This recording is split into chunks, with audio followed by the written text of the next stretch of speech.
You all know it.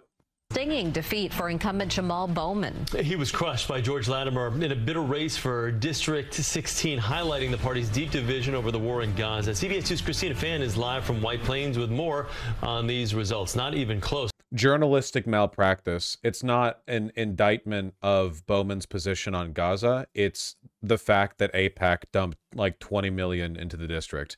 You know, any journalist that covers this and doesn't mention, like, right off the bat, like, yeah, because one side had a bajillion, literally like a 5-to-1 spending gap, you know? It like any journalist that doesn't mention that or that frames it in any other way, completely dishonest. Christina. Well, Carissa, Mary, this outcome was expected to some degree. George Latimer had been leading in the polls for weeks, and last night he declared victory about 30 minutes after polls closed, winning about 58% of the vote compared to Jamal Bowman's 42% and what became the most expensive House primary in U.S. history. Bowman was a member of the Democrats. Expensive, or one side got a ton of outside money? Like, listen, again, remember what I said before about manufacturing consent? The whole point of journalism is, like, ostensibly to present the truth. You are obfuscating the truth if you just say the most expensive house race. It was not two-sided. It was not an equal investment monetarily from both sides, you know? They frame it deliberately that way because they don't want to acknowledge the fact that Latimer was propped up by, like, a gigantic sentient pile of cash. Left wing, whose criticism of Israel energized the Jewish community to donate and vote. Many in the 16th. See, like this. Look at this framing. Listen to this framing, man. Like, oh yeah, his statements made the Jewish community rise up. Really? Was it donations? Because I'm pretty sure in terms of donations, Latimer and Bowman got roughly the same amount, more or less. In terms of outside contributions, it was entirely for Latimer. Congressional districts say while Latimer had a 30-year record of going to every gala and meet and greet in the county, Bowman neglected that part of the job. The congressman conceded defeat yesterday, but did what? Meet and greet in the county. Congressional Jewish community to donate and vote. Many in the 16th congressional district say while Latimer had a 30-year record of going to every gala. First of all, many say. Who's many exactly, out of curiosity? Who is many? Okay? Many say? No, like, actual statement on what the numbers are. Just many people are saying this. And meet and greet in the county, Bowman neglected that part of the... Neglected. Latimer has been a local official. Bowman works in D.C. Like, Latimer's job keeps him in the area. Bowman works in D.C. in the House of Representatives. Do we think that perhaps maybe Bowman has some other stuff going on? Like, his job might sort of, like, make it impossible for him to constantly attend all of these, like, wealthy galas? The job. The congressman conceded defeat yesterday, but did not back down from his campaign message, criticizing pro-Israel groups who back Latimer with historic levels of spending. There we go. Finally mentioning the historic spending, though rather than just saying AIPAC, they call it a pro-Israel group. Another bit of obfuscation there. We have to find each other and link with each other. We have to look at the arguments of the far right and the far left and say, you cannot destroy this country with your rhetoric and your arguments. We should be outraged. Little further, man. When a little further back. Of dark money. Little further back. Can spend $20 million to brainwash people into believing something that isn't true. Little further back. We should be outraged about that. Given the district's overwhelming Democratic makeup, Latimer is expected to easily win the general election in November.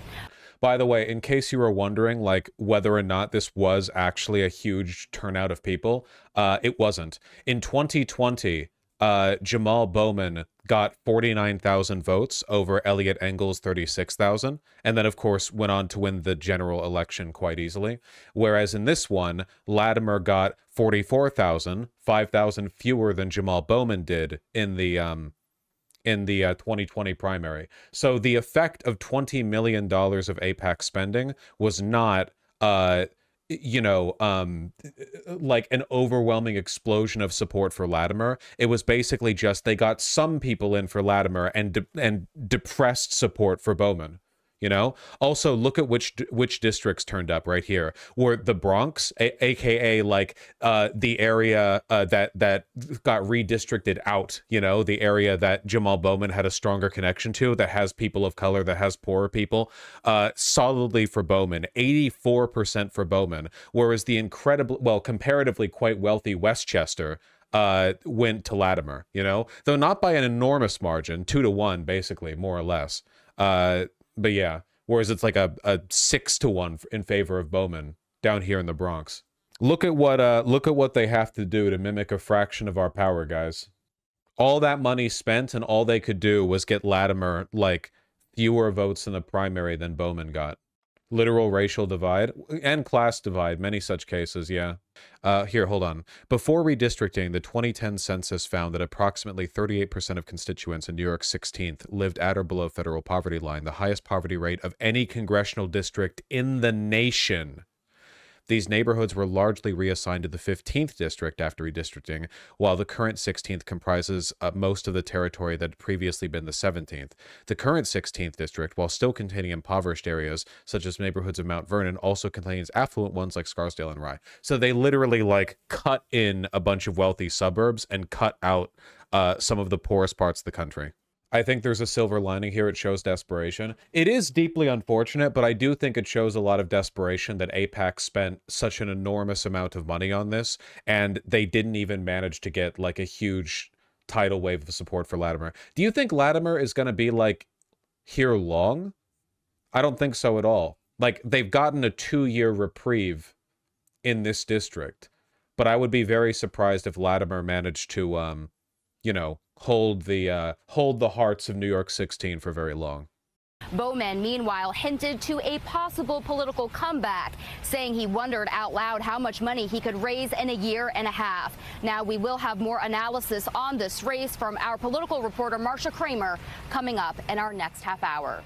Reporting live from White Plains, Christina Fan, CBS 2 News. We're losing the propaganda war in Israel. Our enemies are too strong. Dial it back. Dial it back. Don't lose your shit. In actuality, if you look at literally any polling, Americans are more and more opposed to Israel's treatment of the Palestinians than ever before. Like, literally all polling data indicates that a majority, not just of Democrats, but of Republicans, want a ceasefire in Gaza and so on and so on. Like literally by every metric possible. The reason AIPAC is spending desperately is because they are desperate. You know, for a long time now, this like broad political coalition has been able to coast by on America's default support of Israel. Now that Israel's, you know, engaging in perpetual Hitlerite behavior, they can't, and they have to spend like crazy. Bowman actually had a good result with the map outcome compared to what could have been. Rep. Jamal Bowman, stealth winner of the New York map. This is from March 1st. What is this about? This is some words, man. A lot of words for me to not even know what it's about. Why Jamal Bowman lost. The New York progressive veered too far left of his constituents. Idiot. Dumbass. Meaningless. Never. If anyone says any shit, the only like political analysis that you can conduct on this is why Jamal Bowman lost. Money. Big money. Huge money. If it's any answer other than that one is a lie. It's the Atlantic. Is that so? I was wondering what these words or what these letters put together meant. Yeah, like just flat out, you can dismiss anything as dishonest propaganda. The article's first paragraph is even worse. I mean, I can kind of guess what it's going to be like, but you know, if you want me to scroll down, the easiest explanation for why Rep. Jamal Bowman lost his Democratic primary in New York today is he alienated the Jewish voters in his district with his denunciations of Israel. That explanation is reasonable as far as it goes. Indeed, the race was the most expensive House primary in history, largely because a pro-Israel group inundated the district with TV ads attacking Bowman, but that's not the whole story. Actually, that could have been worse. There are like 50 other ways they could have loaded the deck in terms of narrativizing here. But, you know, that was edging on honesty, yeah. Yeah, they don't like naming AIPAC, do they? Seeing so many liberal ghouls talking about how the left will fail if they don't learn from their mistakes, and then just dismiss AIPAC influence. Yeah, you're right. The mistake the left made was like, you know, having AIPAC have lots of money to use against them, you know? It is anybody who like frames this disingenuously as like anti-Semitism or whatever, you know, it's very anti-Semitic of you to point out that AIPAC gave money to Latimer. You are unironically doing more to further, you're giving goon fuel to Nazis so hard, man, for not only for AIPAC to have a shit ton of money to dump into races to like buy candidates, but for then you, like the stooges of the establishment, to be like, pay no attention to this, there's no do not look behind the curtain, there's no AIPAC here, obviously, openly, transparently, and objectively giving a ton of money to Latimer. You doing that, that's way better anti-Semitism fuel than just acknowledging that they gave a shit ton of money to Latimer. Like, I don't know what you're doing, you know, because every liberal wants to make this out to be like Bowman went too far left and that's why he lost. Pay no attention to the massive redistricting that objectively Bowman and the enormous amount of money given. Bro, if you wanted to teach the left a lesson about going too far left, maybe not introduce all of these other mitigating factors that seem to have played way more of an influence than Jamal Bowman being too far left, you know? Like, if the lesson here is about the behavior, why the money in the redistricting? It doesn't really convey the lesson. News. Christina, thank you. And Congresswoman Alexandria Ocasio-Cortez cruised to victory last night. She beat challenger Marty Dolan with more than 80% of the vote. Her victory comes despite her aggressive support for Jamal Bowman's failed re-election bid. Wow, that's crazy. It's almost like supporting Jamal Bowman and being aligned with Jamal Bowman isn't necessarily electorally unviable, and AOC is just not the victim of massive redistricting and also being targeted by a fuck ton of AIPAC money, you know? AOC also supported her former staffer, Jonathan Soto, who lost to longtime Bronx Assemblyman Michael Benedetto. And stay with CBS 2 for the latest on the primary election. You can find the entire list of results on our website, CBS. The lesson they're conveying is never fight money, and it's pathetic. Never fight money and always pretend the money's not there. Exactly. Kino. Noticing a lot of liberals saying Bowman's lost the destruction of progressive. Guys, this happens literally every time. Liberals always do this because liberals would rather commit seppuku than acknowledge that being boring and doing nothing with their power isn't an effective way of winning votes. When liberals lose to Republicans, they're like, if only the left hadn't been holding us back, if only the left hadn't been irresponsible and had voted more for us, and if they weren't da-da-da, you know. And then when the left loses to like a hyper money-backed liberal candidate, the liberals are like, maybe you shouldn't have made the mistake of not having $1 bajillion to dump into TV ads, you know? Like, they're institutionalists by default. Like, they can't even do the thing that like fascists do, right, where they construct a big conspiracy theory to explain everything, like every loss, every victory, all of it fits into one grand narrative. It's just like selective posturing of whatever makes them feel like they're best defending the establishment in any given instance. It's stupid and it's inconsistent, you know. It literally happened today in the Discord. I mean, it's the Discord. Does the redistricting make it next to impossible for Bowman to win next time? Is there a chance? The redistricting is tough, but there's always a chance. It might not be Bowman. It might be someone else. Latimer is old, and he's also very racist. It might come, like, that might not be to his benefit in the long run, you know?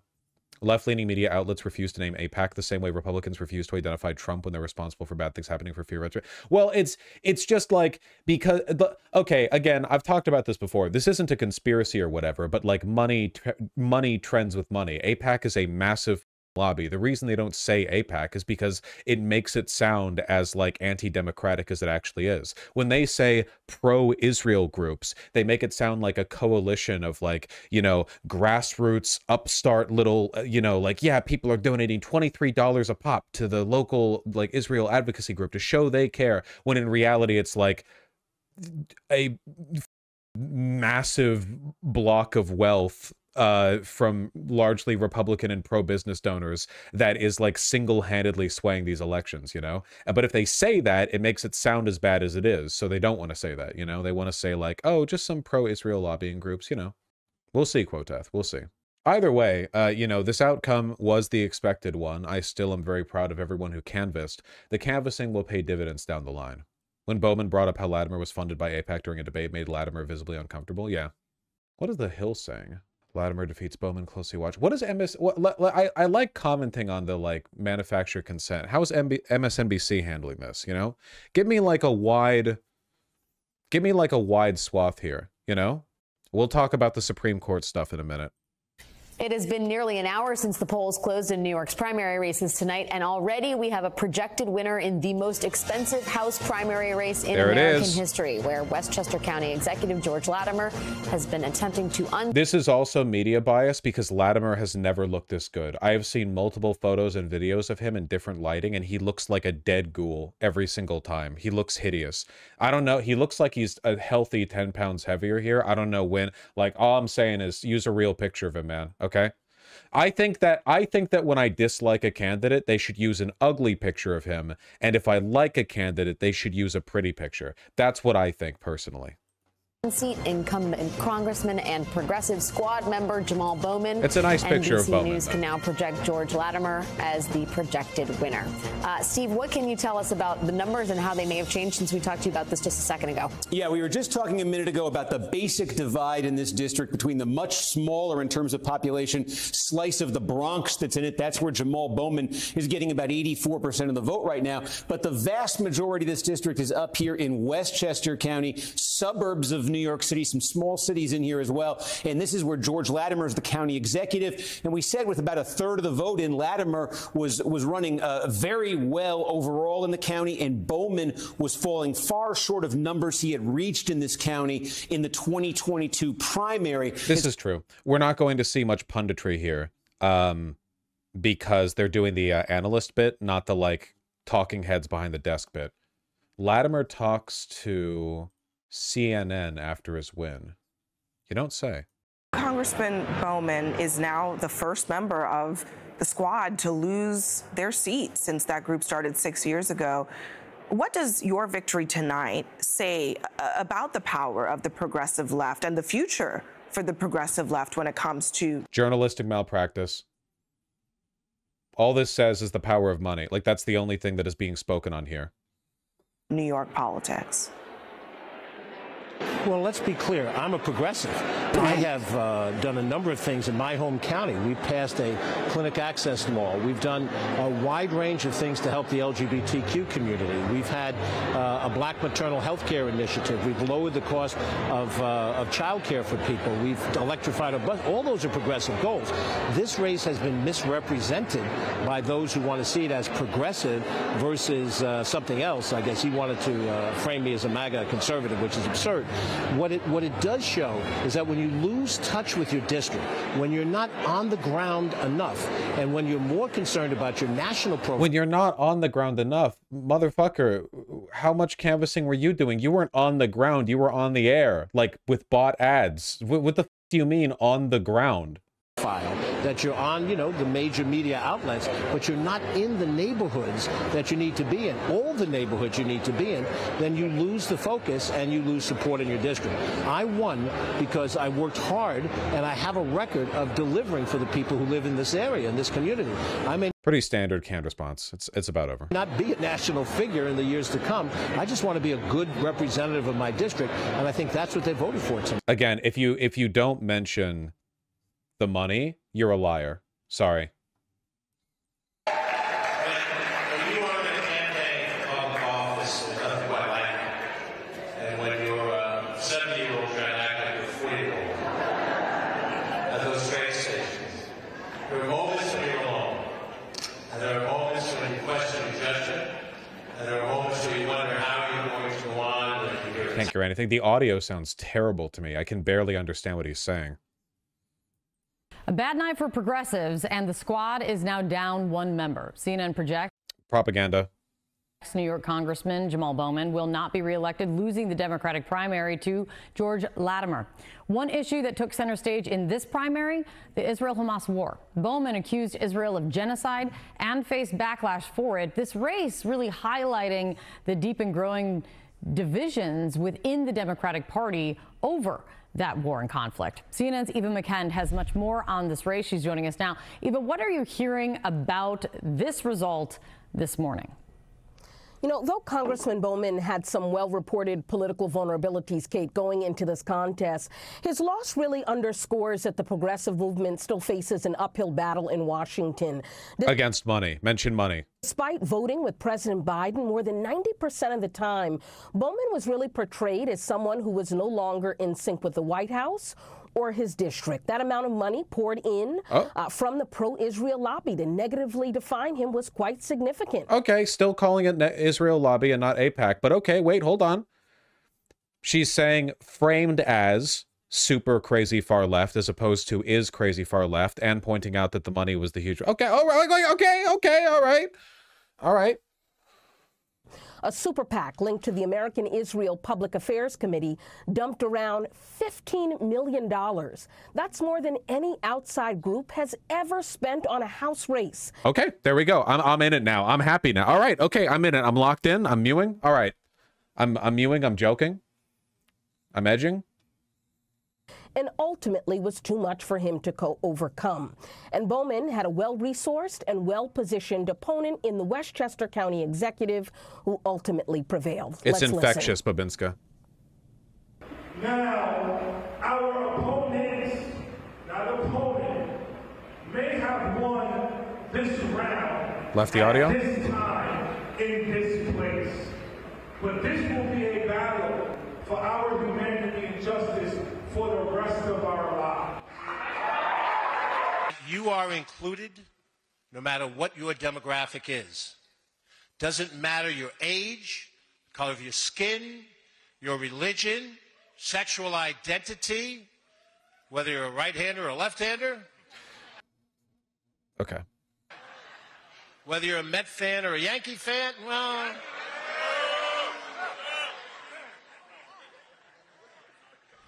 And our inclusiveness in Westchester County is how we have governed. Now, Bowman was the district's first black congressman. All eyes now turn to Congresswoman Cori Bush in St. Louis, who famously slept on the steps of the Capitol to call attention to the plight of housing insecure people during the pandemic, and if she will be able to withstand a similar challenge from the pro-Israel lobby later this summer. And in Colorado. Yeah, Cori Bush has a better shot than Jamal Bowman did, but I think they're like in a deadlock right now. Her new poll shows her opponent leading by 1 single point. Yeah, that's basically 50-50. Though polling is, of course, you know, from the devil. 43 to 42. Do we have any knowledge of the spending that's gone into it?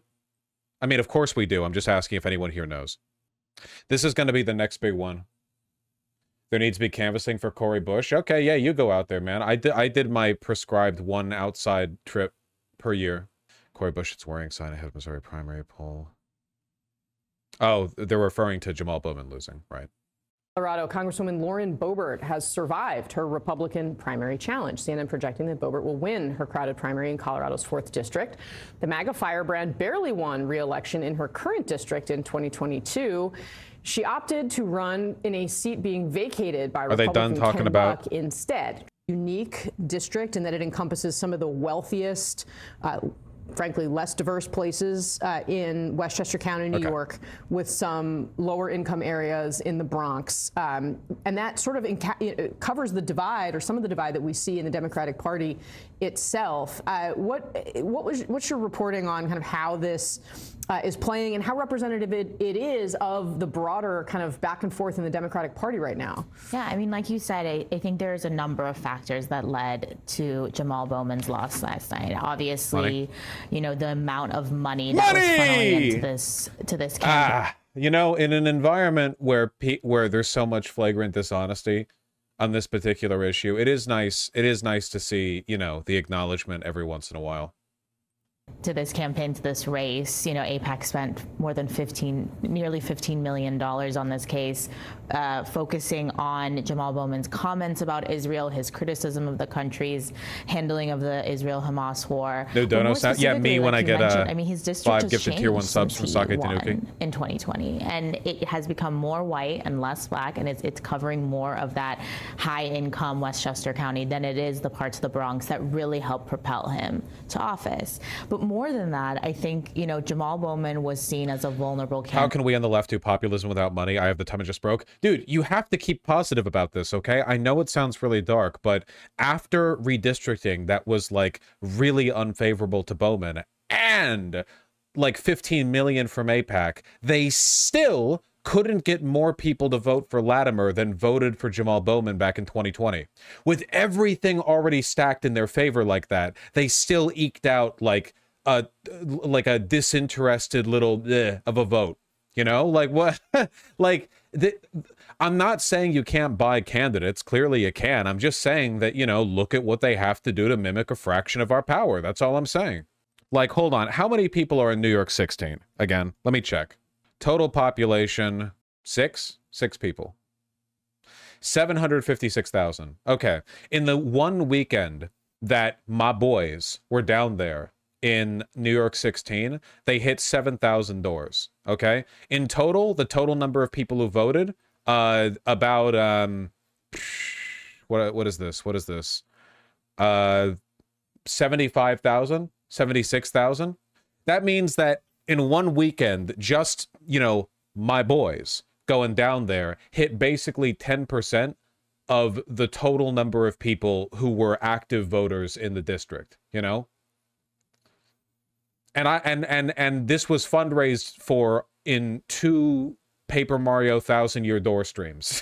Okay? All I'm saying is, like, nothing will ever overwhelm the power of actually going out there and doing the work.